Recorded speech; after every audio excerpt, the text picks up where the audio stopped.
프랑스를 뒤집어 놓은 사건이에요. 이거. 여드름 흉터 연쇄살인범 21년도에 프랑스 언론 그 기사 보시면 이 사람 내용밖에 안 나와요. 이 사람이 특이한 게 뭐냐면 현직 경찰일 때 연쇄살인을 저질렀어요. 이런 사람이 범행을 하면 골치 아프거든 이게. 그래서 희한한 사람이에요. 관종에다가 연쇄살인범에다가 경찰관인.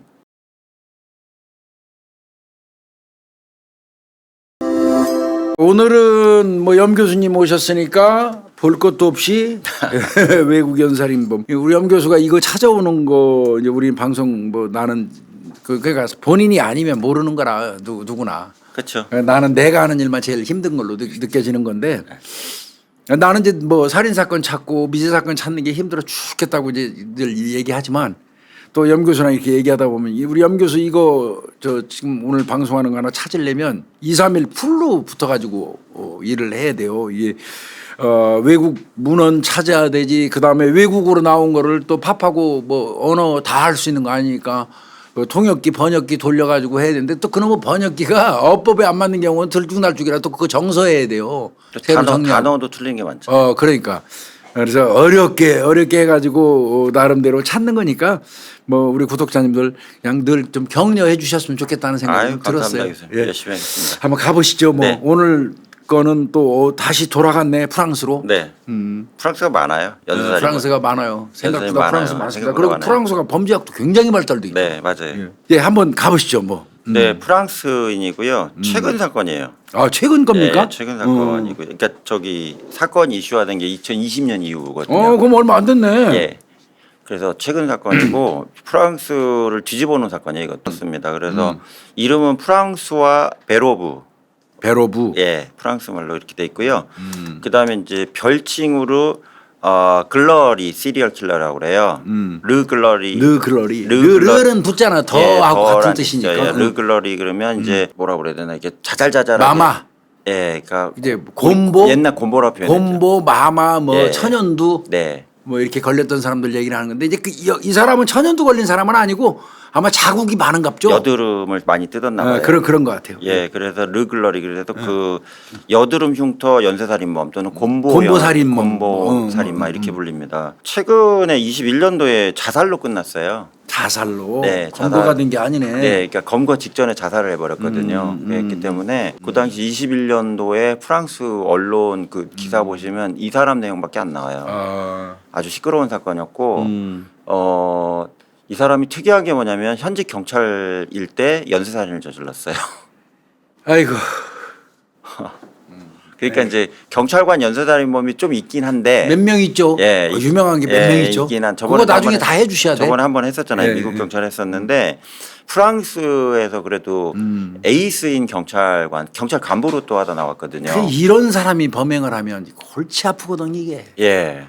그러니까 수사도 안 되고 수사 패턴을 다 하는데. 네, 근데 퇴직한 이후에나 용의 선상에 올라왔지. 그렇게 되지. 현직 경찰관이었고 또 이제 교수님 아시겠지만 프랑스 경찰형태가 세 가지로 돼 있어요. 뭐가 되냐면 이제 군사 경찰, 군사 경찰. 옛날 헌병 경찰 했던 그 시스템. 지방은 거의 헌병 형태로 해요, 프랑스. 예, 거기에 있고 그 다음에 이제 국가 경찰, 그러니까 나시오날 폴리스라고 그래갖고 국가에서 하는 연방 경찰이 있고요. 그다음에 지방 경찰이 또 따로 있어요. 있는데. 이 사람은 이제 헌병 경찰도 하다가 국가 경찰로 넘어간 거예요. 그러니까 두 번의 이제 경찰 그 경력이 중앙 경찰로만 있었기 때문에 수사 정보도 좀 다양하게 알고 있었고, 그다음에 이제 프랑스 남부 지방으로 나중에 발령받아 내려왔거든요. 근데 굳이 파리까지 올라가고 파리에서 연쇄살인을 저지른 거예요. 그러니까 이거는 제가 볼 때 자기가 근무지에서 연쇄살인을 하면 자기가 얼굴에 알려주나? 예, 이게 깔릴 수가 있으니까 지속적으로 계속 프랑스 파리 일대를 계속 돌아다니면서 연쇄살인을 저지른 악질적인 연쇄살인범입니다. 그리고 그래서 전에도 제가 미국에서 맞선 프로그램에 나왔던 연쇄살인범 한번 있잖아요. 그러니까, 이 사람은 TV 프로그램에 나왔어요. 뒤에 나오는데.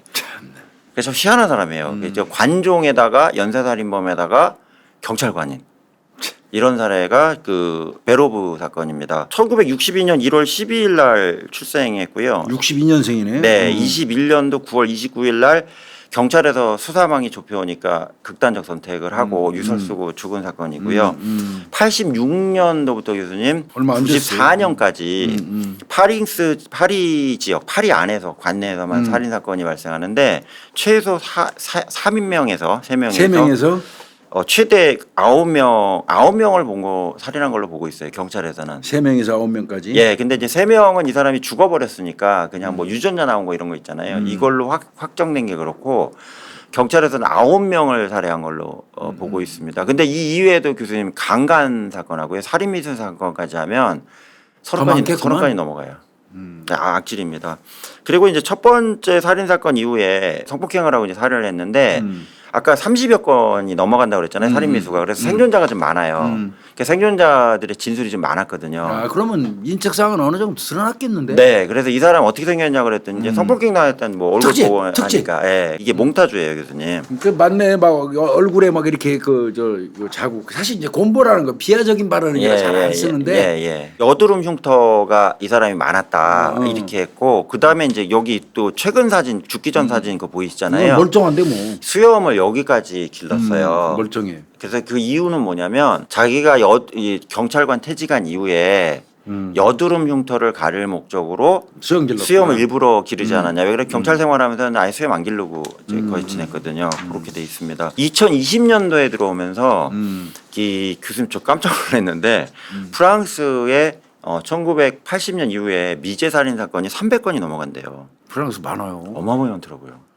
거긴데 이제 미제 사건 전담팀 프랑스도 있는데 예. 콜드 케이스 있어요. 있는데 이제 이게 잘 안 하죠. 우리나라보다 좀 후져요. 맞아요. 많이 이 내용을 제가 떨어집니다. 파악하면서 보니까 우리나라가 잘 돼 있어요. 아, 통합식 그럼요. 관리 시스템이. 그래가지고 2020년도에 들어오면서 그 프랑스 이제 그 검찰청 있잖아요. 검찰청하고 국가경찰하고 협의를 해갖고 이 콜드 케이스 쉽게 얘기하면 미제 사건 300건에 대해서 대대적인 이제 재조사가 진행이 됩니다. 그럼 우리나라는 2013년부터 전국 지방경찰청에 네. 미제 사건 전담팀이 생기거든요. 네. 2010년도에 DNA가 이제 도입되고 네. DNA법이 도입되고 네. 2013년부터 거의 지방청에 깔리거든요. 네. 그러니까 프랑스보다 우리가 한 7, 8년 빠른 거예요. 그러니까 프랑스가 2003년도부터 이제 유전자 시스템을 도입을 했는데 얘네가 이제 그 코민이라고 아시죠? 그러니까 조그만 동네 단위로 자치기관 그러다 있잖아요. 보니까. 우리로 말하면 시군이쯤 되는데 이게 그 독자성이 좀 강하다 보니까 맞아요. 또 경찰이 지역색이 세대요. 그런 부분이 또 장애가 될 거예요. 예. 일사불란하지 못하잖아요. 네, 거기다가 이제 군사 경찰 있잖아요. 맞아요. 이게 전국을 통할하긴 하는데 얘네가 교수님 아시겠지만 그 지금 마크롱 대통령 있잖아요. 보면 거기 서 있는 근위대 있잖아요. 그것도 헌병 경찰대고요. 헌병이요? 네. 그 산악 지역이 많고 위진 곳에는 헌병들이 또 주로 네. 관할을 하더라고요. 그래서 걔네도 그렇고 그다음에 마크롱 대통령 경호하는 경호 부서도 있을 거 아니에요. 경호실이요. 요것도 헌병 경찰이고요. 그다음에 GIGN이라고 아시죠? 그러니까 세계 3대 특수 대테러 부대잖아요. 대테러 부대. 네. 대테러 GIGN이라고 옛날 알제리 그 맞아요. 비행기 그때 할 때 있었잖아요. 그 GIGN도 헌병 경찰 소속이고요. 프랑스가 묘한 게 많아요. 예, 그다음에 교통 경찰도 대부분 교수님 말씀한 시골은 전부 다 이 군사 경찰 헌병이 하고 있고요. 거기다 또 인구가 제가 지금 확인해 봤는데 2만 명 이하인 경우에는 자체적으로 경찰서 운영할 비용이 없기 때문에 여기에 이제 헌병 경찰이 투입이 됩니다. 몇 명이나 될까요, 교수님? 글쎄요. 10만 명입니다. 헌병 그렇게 경찰이. 한대요? 엄청 큰 겁니다. 육군 다음으로 저 따로 또 있으니까 다른 또 연방 경찰이 있고 그러니까 그러니까 헌병 경찰만 10만 명. 10만 명이고요. 그러니까 육군 다음으로 병력 수가 많습니다. 그러네. 그리고 얘는 대장 별 4개짜리가 돼 있고요. 그래서 이게 이제 군사 경찰이 그 내무부 장관 소속으로 2000년도 넘어오면서 바뀌었거든요. 그 전에는 국방부 장관 소속이었는데 내무부 장관으로 넘어왔지만 그렇지 치안이니까. 네, 근데 군 자체의 속성이 좀 있다 보니까 이 사건 수사를 하긴 하는데 통합 관리가 좀 잘 안 되는 거예요. 마찰이 엄청 많잖아요. 영화를 봐도 많이 그렇잖아요. 싸운대요. 프랑스 영화 보세요. 영화 보면 네. 헌병하고 연방 경찰하고 막 맨날 알력 있어갖고 싸우고 막 사건 뺏어가고 난리를 죽이는 게 많이 나오잖아요. 예, 그래서 나시오날 폴리스 쉽게 얘기하면 국가 경찰하고 좀 충돌이 좀 맞아요. 잦고 이러다 보니까 지역에서 발생하는 이제 그 콜드 케이스에 대해서는 서로 호환이 안 되는 거라. 그러네. 그래서 안 돼 가지고 2020년도에 딱 들어와서 이제 검찰청이 나선 겁니다. 프랑스 검찰청에서 양자 빼고 야 다 빠져 씨 우리가 수사검사 우리가 투입할 테니까 하자 이래가지고 이렇게 진행하는 과정에서 그래서 얘가 드러났어요? 예 베로브 사건이 드러난 거라는 얘기입니다. 그래서 2021년 9월 29일 날 경찰에서 소환 통보 받고 나서 아 걸렸구나. 아 나 이거 걸린 거 같네 이렇게 판단된 겁니다. 그래서 집을 나간 다음에 이제 가출하고 나서 이제 사망합니다. 자살한 거네. 그리고 이제 여기서 이제 중요한 건 프랑스가 얘가 이제 죽고 나서 이제 기자들이 막 저기 투입됐을 거 아니에요. 했는데 그러면 살인 사건을 벌일 때는 현직 네, 다 신분이었어요? 계속 현직했습니다. 아 이건 큰 충격인데. 그러니까 은퇴하고 나서 또 살인도 안 해요. 아 이러면 이거 상당히 심각한데. 그러니까 이게 현직 경찰관인 그러니까. 상태에서 프랑스 파리에서 잔혹하다고 했던 9건의 사건을 예고한 걸로 이게 나오니까 현직이 그랬다면 뭐- 그 당시에 데리고 있던 직원 전체 그 상사들 다 아웃되게 생겼네. 더 충격했대요. 왜 그러냐면 이 사람이 되게 착한 경찰관으로 이미지가 돼 있어가지고 이렇게 된 겁니다. 그래서 일단 이 사람 얘기를 좀 다시 더 말씀드리면 83년부터 88년도까지요. 총 이제 한 5년쯤 되네요. 국가원병 경찰대에서 오토바이를 잘 탔답니다. 아니 그러니까 우리 말로 하면 사이드카. 네, 그 특채가 그 있었나 경찰관을 봐요. 네, 하네. 그 특채가 된 거예요.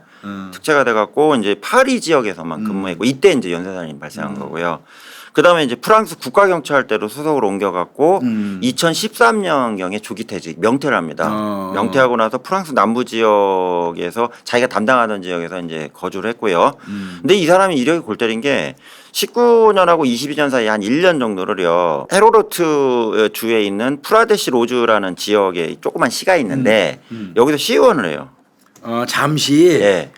시의원 활동을 하는구나. 네, 거기서 지역- 뽑혔구나. 원래는 이제 그 차석이었대요. 그러니까 시의원 밑에 이제 그 밑에 당선권은 아니었는데 이 시가 이제 갑자기 그 의원들 전체적인 비리 사건이 터져갖고 아 뇌물을 다 먹었대요. 그리고 의원들이 다 잘리는 상황이 발생한 거라. 그래서 다시 선거를 할 수 없으니까 그 차석이 이제 승계하게 돼 있잖아요. 그래서 이제 시의원까지 하는 이런 희귀한 또 예, 경력을 이력이 갖습니다. 특별하네. 네. 그래서 아까 교수님 제가 20년도부터 프랑스 검찰청을 중심으로 해서 미제 사건 그러니까요. 다시 재수사 들어갔다고 그러잖아요. 그래서 9월 24일 날, 그러니까 자살은 29일 날 했고요. 24일 날 베러브에 대해서 유력한 용의자로 이제 검찰하고 국가 5일 전. 네, 5일 전입니다. 그래서 얘 걸로 이제 유전자가 나온 거예요. 이전 사건에. 베르브가. 네. 근데 여기서 이제 경찰이 실수한 게 뭐냐면 체포를 했어야 돼요. 그렇지. 체포를 했어야 되는데 와볼래? 이렇게 한 거라. 아하.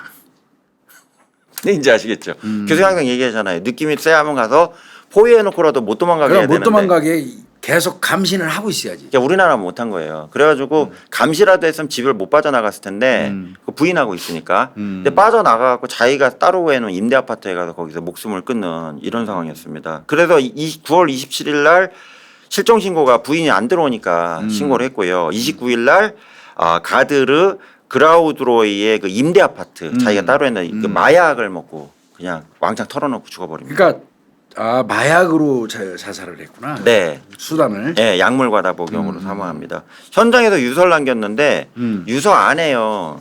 3건에 대해서만 추상적으로 자백합니다. 뒤에 유서 말씀드릴 거거든요. 추상적으로. 예, 내가 죽인 건 맞는데 하면서 그 누굴 죽였다 얘기도 안 나오고요. 나는 뭐 천국까지 글러먹었으니까 미안하다. 뭐 와이프한테 미안하다 그러고요. 더 골 때린 건 뭐냐면 뒤에도 말씀드리겠지만 이 유서가 수사기관을 대상으로 한 유서가 아니고요. 안 해. 부인을 대상으로 한 유서예요. 사랑하는 자기 미안해 뭐 이런 식으로. 내가 이렇게 한 3명 정도 네. 죽였어. 예. 근데 어쨌든 6건 추가로 더 떠가지고 9명 정도를 죽인 걸로 봤는데 어차피 범인이 죽어버렸으니까 아무 의미가 없지 뭐. 예, 사건 종결됐을 거 아니에요. 그런 상황입니다. 성장 과정부터 말씀드리면요. 1962년 아까 말씀드린 1월 22일 날 그 벨기에 국경 지역이니까 프랑스 이제 북부 지역입니다. 북부 지역에 그레이브 라인스라는 도시에서 태어났습니다. 태어났는데 이제 외동이었고요. 예, 외동 아들로 태어났는데 엄마가 참 좋은 사람이었대요. 이건 나와요. 그리고 엄마가 베러버에 대해서 되게 신경도 많이 쓰고 했는데 엄마가 갑자기 그 인플루엔자 있잖아요. 독감이지 뭐 독감. 예, 독감에 걸렸는데 이게 폐렴까지 전이가 돼갖고 그냥 걸리자마자 사망하는 사건이 발생합니다. 그러니까 이제 10살에 예. 엄마를 잃었구나. 순식간에 이제 외동인데다가 외아들인데다 이제 엄마가 돌아가셨잖아요. 아버지는 있을 거 아니에요. 이 아버지랑 살게 된 거죠. 근데 아버지가요 여기서 골 때린 게 양성애자야. 아이씨. 아버지가. 아니 이게 문제더라고. 차라리 어떤 때 보면 이 예. 범죄에서는 좀 뭐 사람의 어떤 그 성적 취향 가지고 뭐라고 말할 수는 없는데 예. 꼭 그걸 구분하라면 솔직히 얘기해서 동성애자, 이성애자의 구분 빼놓고 양성애자 걸리면 상당히 심각하더라고. 범죄 쪽에서는 그렇죠. 그래요, 그러니까 범죄 쪽에서. 인권 제끼고 말씀드리면 그러니까. 양성애자 사건이 가장 지저분해요. 저희 골치가 아파요. 골치가. 예. 교수님도 해보신 적 있잖아요. 그러니까 골치가 아파 양성애자. 뭐 저기 저번에도 어떤 수사관에서 얘기 들었는데 이제 그 게이라서 체포했는데 그러니까 예. 마누라이 들으니까 그때 부인이 있더래요. 우리도 그런 것 때문에 헷갈려가지고 아, 그러셔요. 수사하면서 고정관념이라는 게 있잖아요. 예, 예, 우리는 예, 예. 아 저 사람은 결혼한 사람이기 때문에 예. 에이 더더군다나 남자를 건드리가 남자가 맞아요. 남자를 건드리겠어 예, 마누라까지 있고 애까지 낳고 사는데 예. 우리는 그런 고정관념이 우리는 있잖아요. 네, 네. 그렇게 수사가 진행이 돼요 대체로. 예. 근데 하다 보면 그러니까 그 대상에서 빼놨던 저 사람이 나오면 이게 무슨 경우지? 아이고 아닐 거야 절대 아닐 거야. 우리끼리도 회의에 빠지고 막 그러거든요. 결혼했으니까 대상에서 빼놓으셨을 거 아니에요. 빼놓고 동성성 폭력할 때. 그래서 양성애자 얘기를 제가 하는 거예요. 범죄에 관해서 네. 그 영역에서만. 네.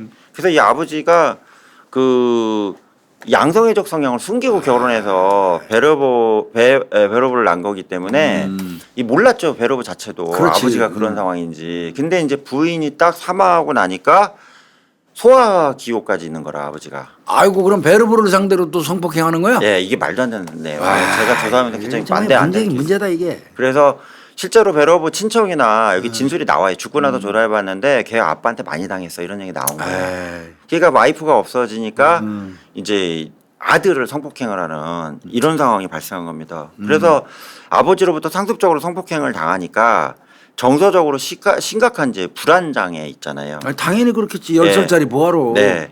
그리고 이제 아버지만 보면 이제 죽이고 싶고 하는 이런 그렇지. 공격적 성향이 있잖아요. 이게 이제 발달하기 시작을 한 거죠. 맞아. 거기다가 이제 그러고 있었는데 이제 아버지가 이제 또 웃긴 게 동성애적 기질이 있는데 또 이제 결혼은 또 하고 싶은 거라 양성애다 보니까. 그럼 또 여자랑 해네? 네, 재혼을 해요. 미쳐버리겠다. 그래서 마르크 바룰이라는 지역에 살던 한 이혼녀를 만나요 아버지가. 이혼녀를 만났는데 이혼녀 입장에서도 어린 딸 둘이 있었고요. 아, 그 여자한테도? 네, 아버지 입장에서는 지금 얘가 베러브가 하나 있잖아요. 그러니까 서로 같이 키우자. 3명이 됐네. 예, 그래가지고 이제 재혼을 하면서 새엄마가 사는 마르크 바룰 지역으로 이제 이사를 갑니다. 갔는데 이 청소년을 비리면서 이제 골 때리니 벌어지니까 좀 이따 설명드릴게요. 그래서 그렇게 이제 갔는데 학교를 다녔을 거 아니에요. 초등학교, 중학교, 고등학교까지 다 마쳤거든요. 그래서 마쳤는데 아무런 특이점은 없어요.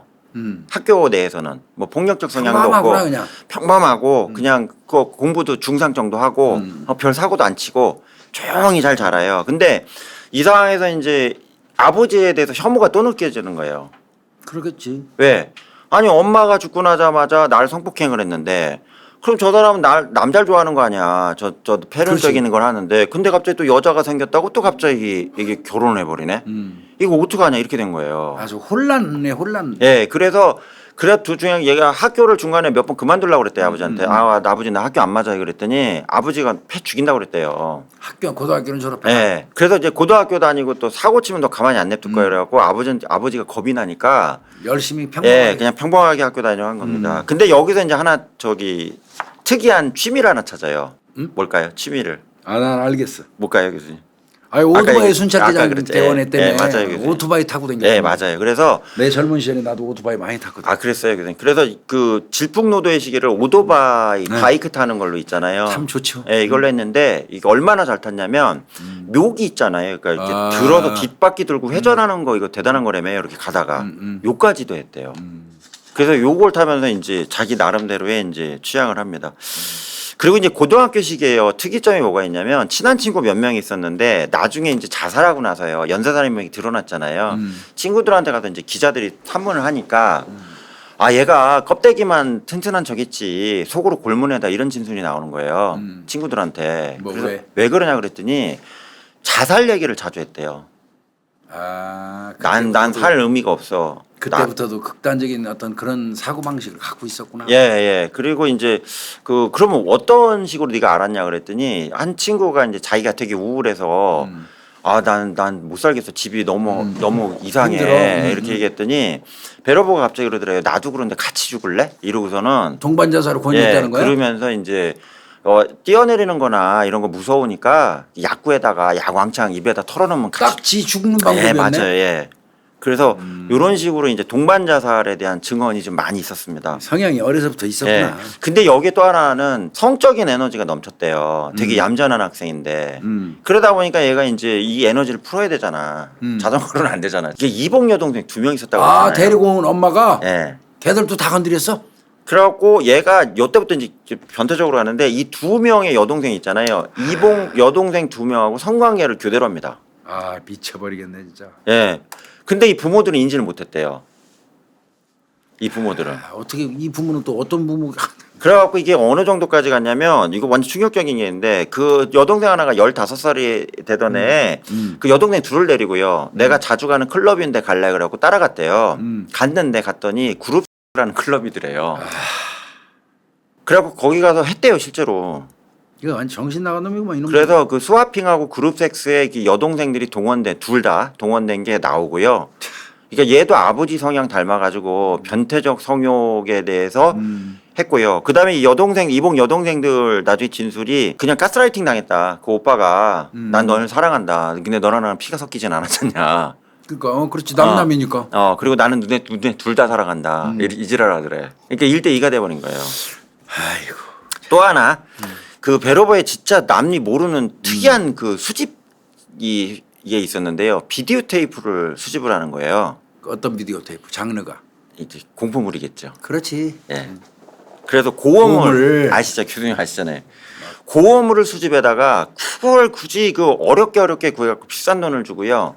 그 희귀 영화 있잖아요. 그러니까 비디오로도 1, 2천 장밖에 안 찍는 막 마이너급 있잖아요. 막 피 튀기고 사람 자르고 하는 거 있잖아요.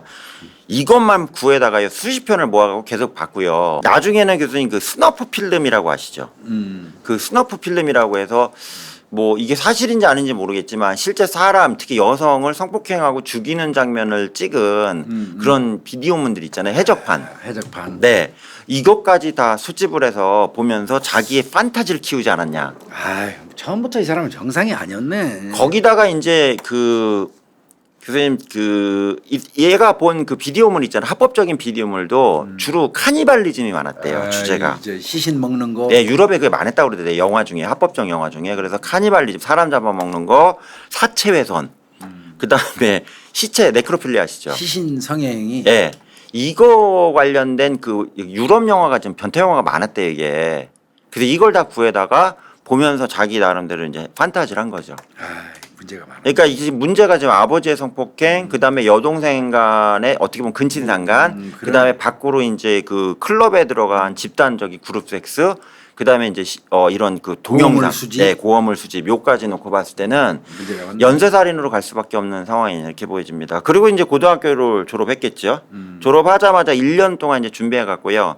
1983년도에 국가군사경찰대, 요즘에 헌병이라는 표현 안 쓰니까 군사경찰로 하겠습니다. 군사경찰대에서 오토바이 경찰관을 뽑았어요. 선발을 했는데 요 모집하는 공고를 보고 지원해서 합격을 했고요. 얘가 경찰은 나보다 1년 후배네. 아 그래요? 내가 1982년도에 82년대 들어갔으니까 맹이세요? 얘는 예. 83년도. 예, 그래서 국가군사경찰대에 그 오토바이 사이카 요원 있잖아요. 요걸로 이제 활동을 하기 시작합니다.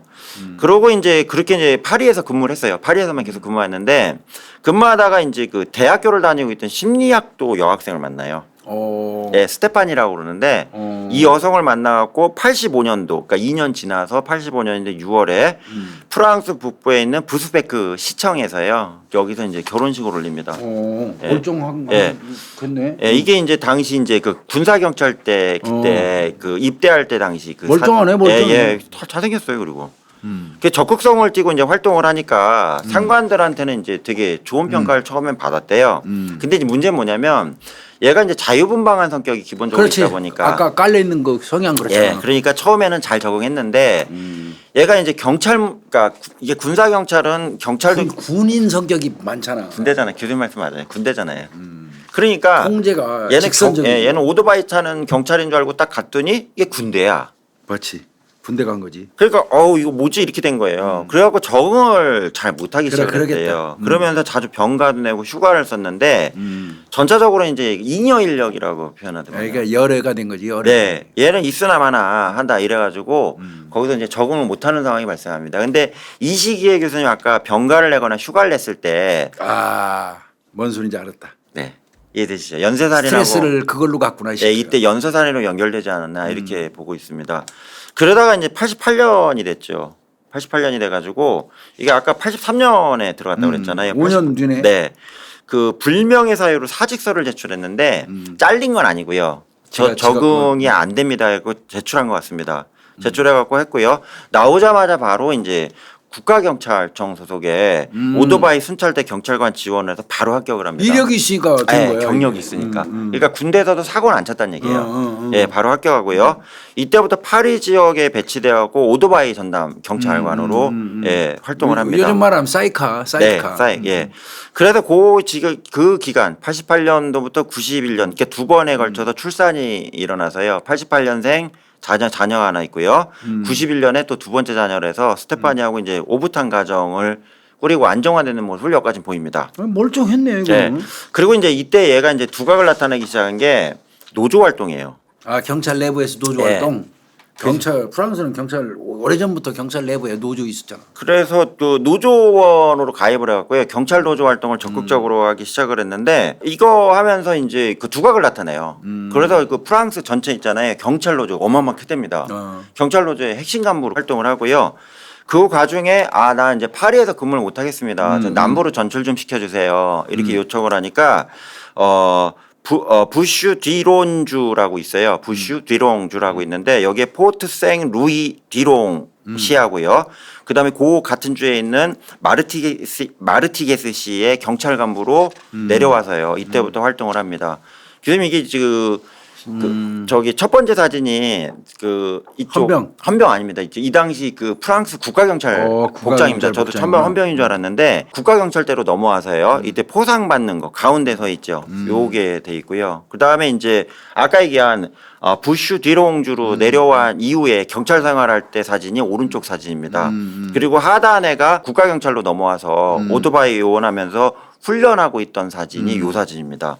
그래서 경찰 노조 활동도 하고요. 노조의 간부 활동도 하고요. 지역 경찰 간부 활동도 하잖아요. 하면서 조직 내에서 신망이 두텁긴 했는데 지속적인 우울증 증세가 오는 거예요. 그래서 다량의 신경안정기를 투여하면서 경찰 생활을 지속하는데 여기서 이제 보는 거는 파리에서 계속 연쇄살인을 저지르다가 남부 지역으로 발령받으면서 이제 범행을 저지르기가 좀 쉽지가 않아졌잖아요. 그러니까 이걸로 인해서 그 살인의 본능을 충족을 못하니까 우울증이 오지 않았냐. 예, 프랑스 범죄학자들은 이렇게 분석을 뭔가 해소할 곳이 없었다는 거죠. 예. 그래서 평상시에는 주변의 경찰관하고 시청 공무원, 시민들한테 친절한 경찰 간부로 아주 이미지가 좋았는데 일부 이 사람하고 아주 친했던 그 경찰관들은 이게 이중인격자라 이렇게 나온 거라. 뭐냐면 화가 나면요 주체를 못 한대요. 통제가 안 된다. 예, 그래서 이 다른 사람들한테 이미지 관리하려고 자기 화라는 걸 얘기를 안 했는데 자기가 이제 간부하다가 말 안 듣는 경찰관 있잖아요. 문 닫아놓고 화를 낼 때는요 거의 그 끝판을 보여줬답니다. 그리고 이제 그 아까 마르티게스 시에서 마지막 근무를 했다잖아요. 여기 하면서 하다가 2011년도에 이제 교통사고 오토바이 타다 큰 사고가 나왔고요. 하지체 마비 증상이었대요. 아이고. 근데 오토바이가 교수님 이거 밟아야 되고 이렇게 방향 전환을 할 때 다리 힘이 코어가 있어야 된다고 그러대요. 맞아요, 교수님? 다리 힘이 있어야. 팔힘만 가지고 가는 건 아니에요. 다리로 하는 거야. 오토바이 탈 줄 모르는구나. 네, 저는 안 타봤어요. 오토바이 타려면 이제 뭐 지금도 마찬가지지 뭐 악셀이야 이 손으로 이렇게 당기고 크러치 잡고 하지만 오른발로도 이제 브레이크 잡고 왼쪽 발로 딸까닥 요즘에 이제 그것도 없어졌어요. 1단 놓고 뒤 발등으로 해서 올리면 2단 놓고 또 뒤꿈치로 밟아서 3단 놓고 뭐 옛날에 그랬어요. 네. 그래서 이 당시에는 발림 없으면 안 돼요. 안 된다고 그러더라고요. 저 처음 알았습니다. 그래갖고 교통사고로 다리 크게 다쳤대요. 굴러가지고. 그러면 오토바이 더 이상 탈 수가 없었대요. 그래서 오토바이 타기 힘들죠. 그 소년경찰부서의 부서장, 쉽게 얘기하면 과장, 소년경찰과의 과장으로 넘어가요. 오토바이 더 이상 못 타니까. 네. 걔 과장 넘어가니까 이때부터 오토바이 타는 것도 못 하는 거라. 그 당시도 그랬대요. 저기 오토바이 부서에 이제 계장, 그러니까 수석 계장급으로 했는데 계장님 오토바이 안 타셔도 되잖아요. 그랬더니 난 오토바이 타야 돼. 내가 간부래도. 그 사람은 그게 전부인데 내가 보기에. 그렇죠. 네. 예. 그래서 이제 소년 경찰과에 가서 아마 안 맞을 텐데. 부서장으로 하니까 안 맞는 거라. 그래갖고 안 나 안 되겠다 그래갖고 13년도에 있잖아요. 명퇴 신청을 해버립니다. 그래서 정년 안 채우고 나와버립니다. 이렇게 나오고 나서 이제 명퇴 퇴직원을 나오고 나서 그 에로라는 주가 있어요. 프랑스의 에로주에 프라데즈 르 레즈라는 작은 시로 이주해서요. 한 5천 명 정도 되는 인구가 조그마한 코민인데 코민. 여기서 이제 그 주거하기 시작합니다. 근데 2014년에 프라데즈 르 레즈 시에 지방 선거에 출마해 갖고요. 그것도 그때부터 그런 생각을 했구나. 네, 약간 관심 종자예요. 그래갖고 했는데 출마했는데 이제 안 됐어요. 그 지역 사람이 아니니까. 근데 아까 말씀드렸죠. 19년도에 이 시의회 시의원들이 부정 스캔들. 뇌물을 단체로 모은 게 걸려갖고 다 사임하면서 후보 순위 그 차 득표자가 이게 승계하게 돼 있답니다. 그래서 19년도에 갑자기 지방의원이 됐고요. 2020년 6월까지 시의원으로 임기를 마치고 정계를 은퇴합니다. 우리나라는 재보궐 선거하는데 여기는 그 차득점자가 또 하나보다. 왜 그러냐면 이게 코민이요. 한 5천 명 단위. 2만 명에서 1,000명 단위다 보니까 맞아. 선거 또 했다가는 이제 동네가 4분 5열 되니까 그냥 이런 게 제도가 있나 봅니다. 이게 그 당시에 제 지역 정치가로 활동할 때 사진입니다. 첫 범행부터 이제 연쇄살인으로 좀 들어갈게요. 86년도 4월 7일입니다. 파리의 13구에서요. 자신의 아파트에서 나와서 학교를 등교하고 있던 8세 여자아이가요. 아이고. 아파트 엘리베이터를 탔는데 이때 베로브 아저씨가 같이 탄 거예요. 탔는데 이 갑자기 돌변하더니 이 여아한테 입을 맞고요. 흉기로 위협을 한 다음에 아이고, 아파트가 이 당시에는 교수님 그 지하 창고가 프랑스에 많았대요. 그러니까 지하층이 주차장이 아니고요. 지하에다가 각 집마다 있잖아요. 쌓아놓지 못하는 이런 중고물품이라는 걸 쌓아놓은 거 있잖아요. 이게 있대요. 그래서 지하 창고로 끌고 내려갑니다. 그 내려가자마자 이 8살짜리 아이를 바로 성폭행을 하고요. 그 다음에 이 아이가 이제 신고하면 자기 잡힌다고 생각이 되니까 준비했던 노끈으로 목을 졸라 살해를 합니다. 자기 딸이 교사란 거니 교사. 네. 그래서 이제 애가 이제 죽었잖아요. 죽었으니까 이제 베로브는 그 애를 이제 냅두고 그냥 갔는데 이제 애가 살아난 거라. 안 죽었던 거네. 그래서 이런 경우도 있나 봐요. 기절만 했구만. 이걸로 했는데 기절한 경우도 있나 봐요. 그런 경우 이거 천운이지 뭐. 네, 그래가지고 이제 애가 살아나갖고 이제 끈 풀고 근데 얼굴 봤을 거 아니야 그때. 이제 올라가서 엄마한테 얘기한 거야. 엄마 나 저 성폭행 나오고 아저씨가 목 줄러 죽을 뻔했다 이렇게 얘기하라. 그래서 경찰에다 이제 신고를 했는데 신고한 거에 대해서 이제 경찰은 신원 특정은 못했고요. 상상도 못했겠지. 네. 근데 이제 아이한테 기억난 게 이때부터 첫 진술부터 나와요. 얼굴이 길쭉한형되고 얼굴에 이제 그 저기 흉터가 많았다 이렇게 된 겁니다. 그리고 이제 두 번째 범행이 86년 5월 5일입니다. 얼마 한 달 안 지나서요. 이게 되게 유명한 사건인데 당시 11살이었던 세실 블러흐라는 여학생이 있었어요. 여기 사진입니다. 불쌍한 애인데 등교하던 중에 파리 19구입니다. 여기는 19구 19구에서 르뿌티 116번지에 위치한 자기 집 아파트에서 역시 베로브를 또 만난 거예요. 만나니까 역시 아파트 똑같은 방법이네. 똑같은 방법입니다. 그래서 아파트 지하 창고로 또 끌려갔고요. 거기서 이때는 이제 칼을 준비했대요. 베로브가. 그래서 칼로 이제 성폭행을 한 다음에 칼로 막 수십 차례 찌르고요. 아유 새끼. 그 다음에 이제 그 애를 있잖아요. 너무 심하게 두드려 팼는데 진짜 심하게 때렸대요. 이 11살짜리 아이가요. 척추가 다발성 골절이 됐답니다. 이 척추뼈가. 너무 새끼 말이야. 너무 심하게 이제 두드려 맞는 거죠. 이 당시에 이제 그 사건 있잖아요. 그때는 사망했어요? 사망했죠. 죽었죠. 아이고. 척추뼈가 부러져. 그렇지. 예. 칼로도 수십 방 찌르고요. 이게 그 세실 당시에 이 용의자 몽타주 있잖아요. 첫 번째 사건 아까 아이 그러네. 8살 아이 있잖아요. 그걸 기반으로 해서 기사가 나온 겁니다. 지하 창고에서 이 세실 블로우라는 아이의 시신이 발견됐는데 너무 참혹해 갖고 당시에 출동한 경찰들도 충격을 먹었답니다. 대대적인 수사를 진행했겠죠. 파리 경찰이 했는데 아파트 주변을 배회하던 남성이 하나 있었는데 그 사람 같다고 얘기했는데 진짜 황당한 건 뭐냐면 세실의 부모하고요. 그다음에 이제 재혼 가정인가 봐요. 그래서 이복 남동생이 있었는데 얘까지도 이제 그 사람에 대해서 진술을 한 겁니다. 봤더니 이제 아까 얘기한 그 여드름 흉터가 많은 얼굴한 길쭉한 형태의 남성이었다 이렇게 나옵니다. 근데 역시 마찬가지로 대대적으로 수사를 했는데 뭐 제대로 정리가 안 됐고요. 대대적으로 수사를 한 게 아니지. 지가 지를 한 건데 뭐 나오겠어. 그렇죠. 예. 그래서 연금 유죄가 됩니다. 이 당시 교수님 아시겠지만 CCTV도 없고 맞아. 아무것도 없는 상황이기 때문에 뭐 별다른 게 없었고요. 상상이나 했겠냐고 경찰이라고. 그렇죠. 그리고 1980년 4월 28일입니다.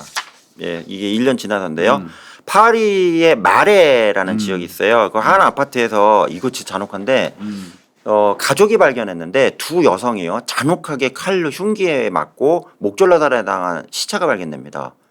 그래서 신고가 들어온 거예요. 그래서 경찰이 출동을 했는데 피해자 2명 여성이잖아요. 한 명은 그 집주인이에요. 38세의 항공기 엔지니어래요. 항공기 엔지니어인데 여성인데 질 폴라티라는 여성이 잔혹하게 살해된 상태로 발견됐고요. 그다음에 20대의 가사 관리사를 유학생이었대요. 유학하는데 얘를 이제 가사 도우미를 썼는데 독일 사람이에요. 임가르트 밀러라는 여성이 둘 다?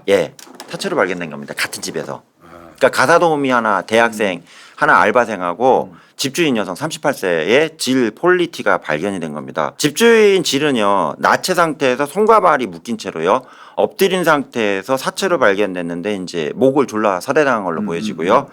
아이들 방에 갔더니 2층 침대가 있는데요. 거기 아까 가사도우미인 독일 유학생 임가르트 밀러라고 있었잖아요. 이 여성이 서 있는 채로 이렇게 묶여 있는 거라. 묶여 있는데 목을 칼로 그어갖고 목이 완전히 잘린 상태로 사체로 발견됩니다. 뭐 난리가 났겠죠. 고문했구만 고문. 예, 그래서 또 하나 중요한 건 그 이 두 여성이요 몸에 봤더니 담배빵 있잖아요. 담배로 지진 게 담배로 막 수십 계속 개씩 발견돼요. 고문한 거야 고문. 그러니까 살아있는 상태에서 담배 불을 붙여가지고 이걸로 이제 고문한 게 확인이 됩니다. 그래서 이제 경찰은 집주인 같은 경우가 별 용의점이 없어갖고 이 임가르트가 이제 외국인이잖아요. 독일 사람이니까 얘와 관련해서 수사를 집중을 했는데 그 봤더니 그 수첩에서요. 그 프랑스에서 사귄 사람들 있잖아요. 연락처가 나와 있는데 엘리 라우링이라는 사람이 나온 거예요. 근데 이 엘리 라우링이 뒤져봤더니 프랑스에 없는 사람이야.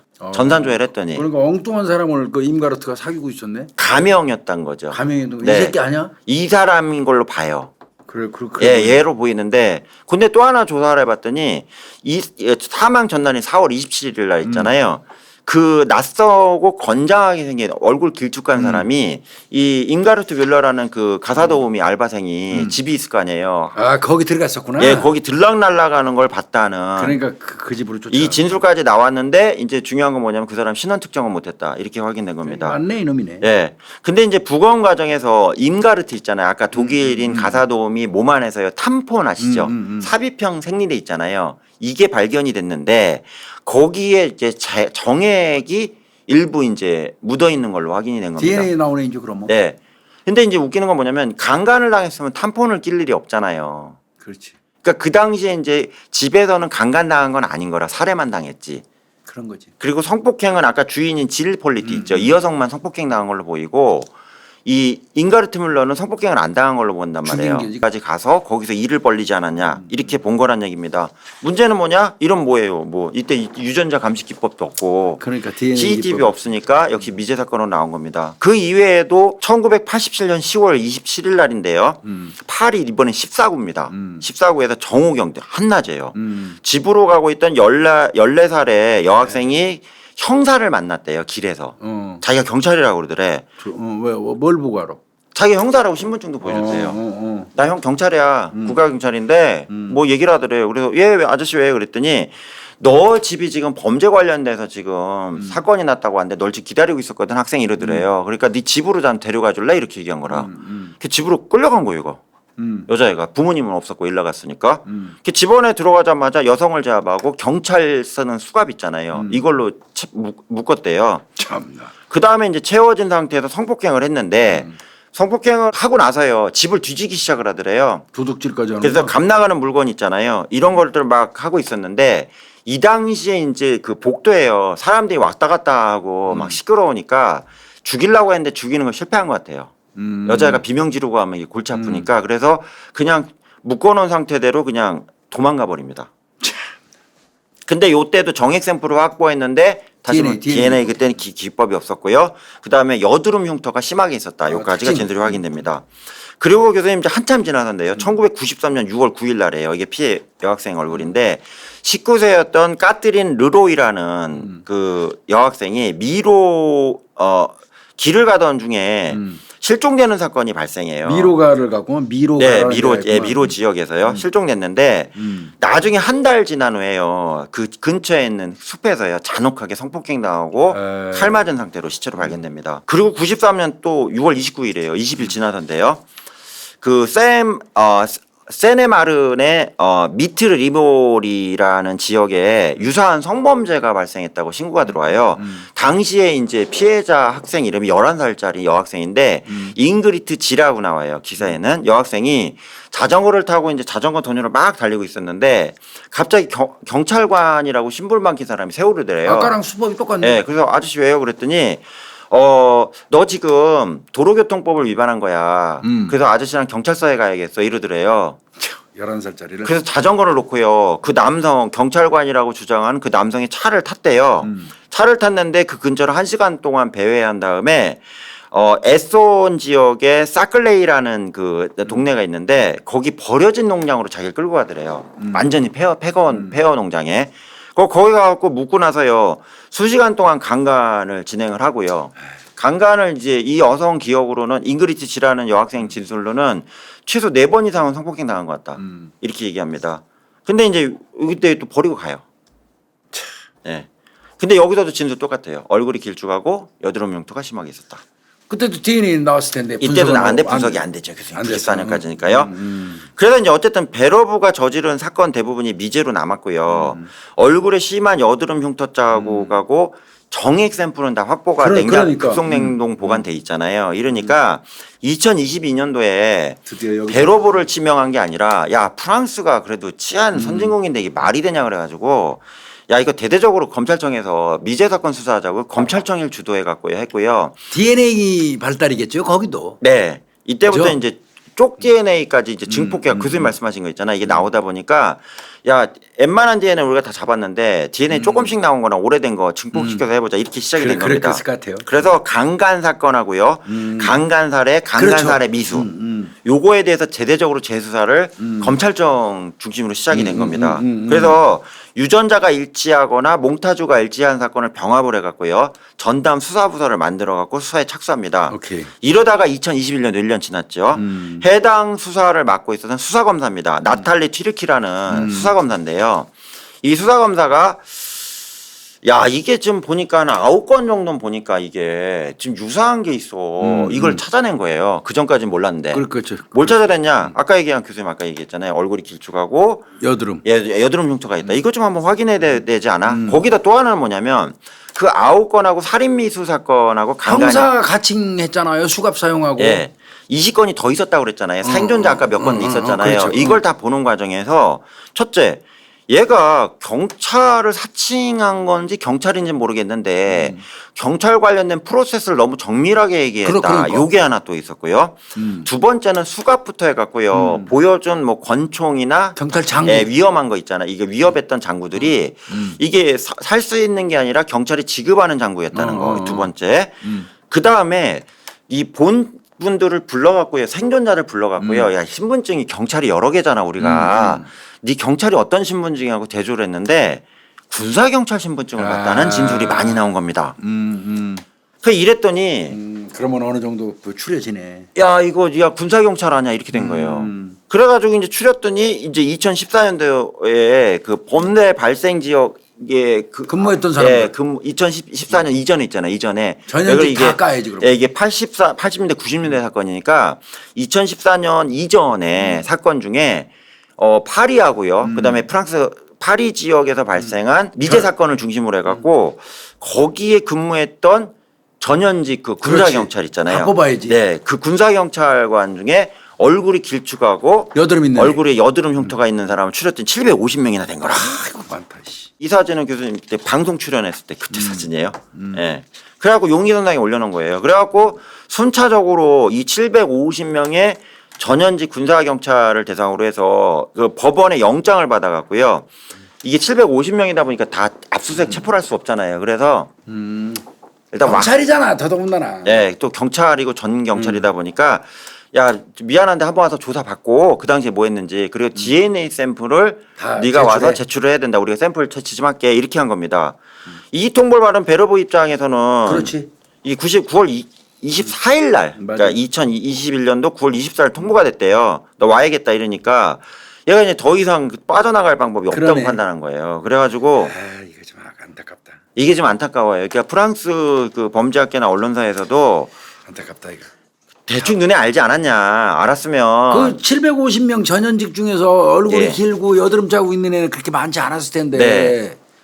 그러니까 딱 몇 명 특정해갖고 그거는 집중 관리했어야지. 그러니까 좀 관리 좀 했어야지. 이게 그러니까요. 가서 그냥 뭐 지가 알아서 목숨 끌게 만드는 게 말이 되냐 이런 비판을 그러네. 받습니다.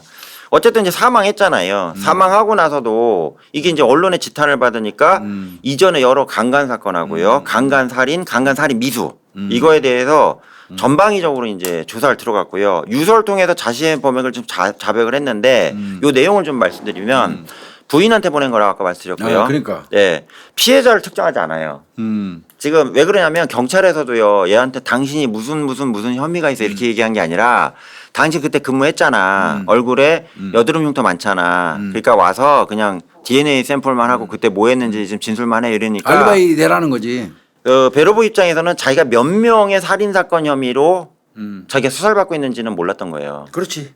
예. 그러다 보니까 그냥 두루뭉술하게 94년도 이전에 파리에서 발생한 건 내가 다 한 거 맞다. 내가 인정할게. 했는데 94년 이후 건 난 몰라. 나한테 얘기하지 마. 나 그때 저기 딴 데 가서 근무했잖아. 변명하는 거. 예, 이런 식으로 관련성이 없는 주장을 계속 제시했고요.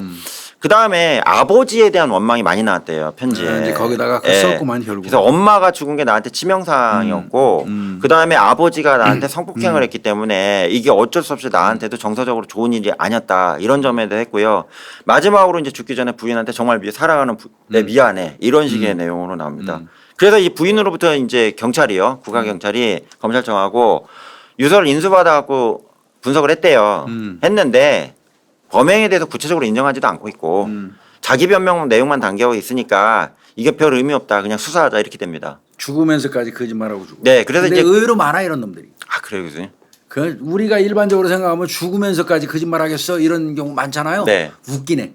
죽으면서 거짓말하는 놈들 무지 많았습니다. 생각보다. 그러면 이제 뭐 강력 사건 중에 네. 사망한 그 피의자가 유서 자살하면서 유서 써놓고 그 나중에 조사해 보면 순전 거짓말이에요. 아 그래요. 그런 거 많아요.